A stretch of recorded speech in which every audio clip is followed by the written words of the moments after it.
अगर आप वैश्विक स्तर पे ध्यान देंगे तो आपको पता चलेगा कि इन दिनों वैश्विक राजनीति में भी बहुत ही ज्यादा हलचल मचा हुआ है। आज हम वैश्विक राजनीति में बहुत सारे देशों की बात तो करेंगे, लेकिन हमारी चर्चा के केंद्र में होगा चीन और पाकिस्तान। बात दरअसल ये है कि आज के समय में पाकिस्तान की अर्थव्यवस्था पूरी तरीके से चौपट हो चुकी है और पाकिस्तान पे अब चौतरफा हमला होने लगा है। इसके साथ ही पाकिस्तान का सबसे प्रिय मित्र, सबसे बड़ा मुंहबोला और सबसे बड़ा हमदर्द ने ऐसी दुलत्ती मारी है कि पाकिस्तान का कमर जो है वो टेढ़ा हो चुका है। तो मामला क्या है और वैश्विक राजनीति पे क्या क्या खिचड़ी पक रहा है, हम आज बात इसी मुद्दे पे करेंगे। नमस्कार, जय हिंद, मैं हूं संजीव तिवारी, आप देख रहे हैं हाईलाइट न्यूज।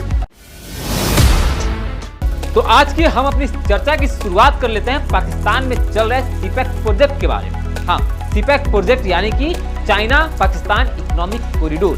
ये प्रोजेक्ट जो है ये चीन के दिमाग की उपज थी और इसी प्रोजेक्ट के आधार पर चीन ने पाकिस्तान को बहुत बड़े बड़े सपने दिखाए, बहुत बड़े बड़े वादे किए, लेकिन गुजरते समय के साथ स्थितियां ऐसी बदली कि आज के समय में सीपेक प्रोजेक्ट का काम पूरी तरीके से बंद हो चुका है। बात दरअसल ये है कि सीपेक प्रोजेक्ट में सबसे ज्यादा पैसा पाकिस्तान का लगा था, सबसे ज्यादा एरिया पाकिस्तान का ही कैप्चर हो रहा था। लेकिन जैसे ही चाइना को नजर आया कि पाकिस्तान के पास पैसे नहीं है, पाकिस्तान की अर्थव्यवस्था पूरी तरीके से टूट चुकी है, तो चीन को लग गया कि अब पाकिस्तान के साथ रहने और पाकिस्तान की मदद करने का कोई फायदा है नहीं, क्योंकि इसमें अपने ही पैसे खर्च होने हैं।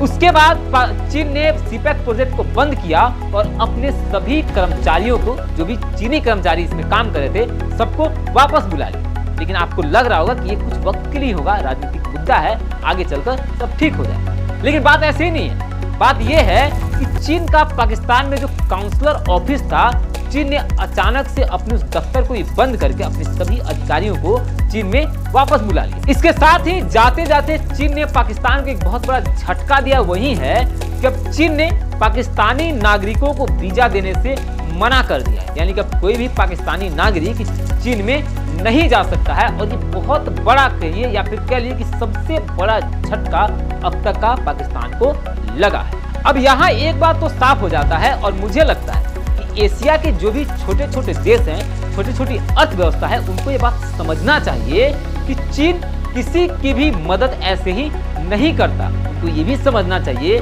कि चीन के अंदर मदद करने वाली, सहायता करने वाली प्रवृत्ति नहीं है। दरअसल इसके पीछे चीन का जो फंडा है वो बहुत ही क्लियर है और बहुत सारे लोग इस फंडा को समझ भी रहे हैं। चीन का मकसद यही होता है कि किसी भी छोटे से अर्थव्यवस्था को पकड़ो और उसको डेवलपमेंट के नाम पे बहुत बड़ा अमाउंट कर्ज के रूप में दे दो। जब वो अर्थव्यवस्था, जब वो देश कर्ज का ब्याज नहीं चुका पाएगा तो फिर उस ब्याज को चुकाने के लिए और ज्यादा कर्ज और अधिक ब्याज दर पे दे दे।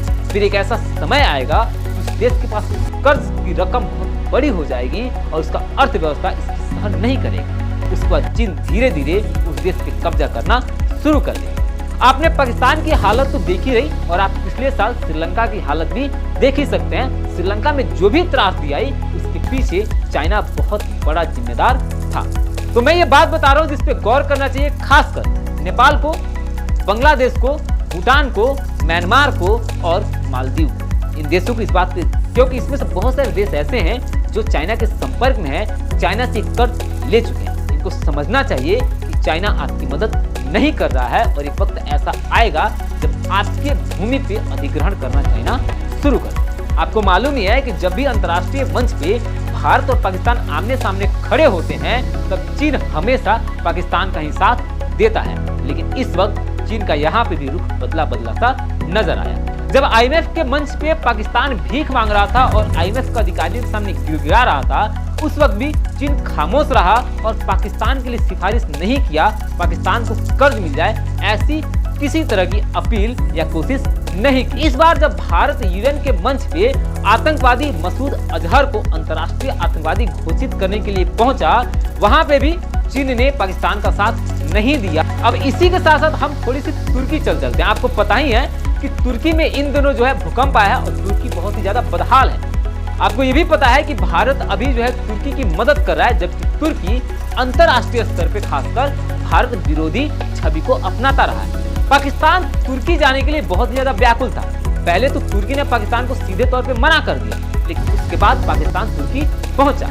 अब यहाँ पे बताया तो यही जा रहा है कि तुर्की ने पाकिस्तान को बुलाया, लेकिन अब तुर्की ने बुलाया या पाकिस्तान खुद से गया, ये तो खैर अंदर की बात है। लेकिन आखिर आप सबके दिमाग में चल ही रहा होगा कि पाकिस्तान की अर्थव्यवस्था इतनी डगमगा चुकी है, पाकिस्तान के अंदर खाने के वांदे पड़े हैं, तो पाकिस्तान तुर्की की मदद करने के लिए इतना बेचैन क्यों है? पाकिस्तान अपनी अर्थव्यवस्था को ताक पे रख के, अपने लोगों की चिंता न करके आखिर तुर्की की मदद करने के लिए क्यों इतना पीछे भाग रहा है? तो इसके पीछे वजह यही है कि पाकिस्तान को मालूम है कि अब उसका एक दोस्त चाइना उससे दूर हो चुका है, और तुर्की भी जो अंतर्राष्ट्रीय स्तर पे दोस्ती निभाता पाकिस्तान से, अगर हिंदुस्तान के प्रभाव में आकर वो भी अलग हो गया तो फिर पाकिस्तान कहीं का नहीं बच पाएगा। बस इसी चिंता में होते हुए और एक दोस्त पिछड़ न जाए, अपनी दोस्ती बरकरार करने के लिए पाकिस्तान अपनी जनता को बदहाल छोड़कर तुर्की की मदद करने पहुंच गया। इसके पीछे और दूसरा कोई वजह नहीं था।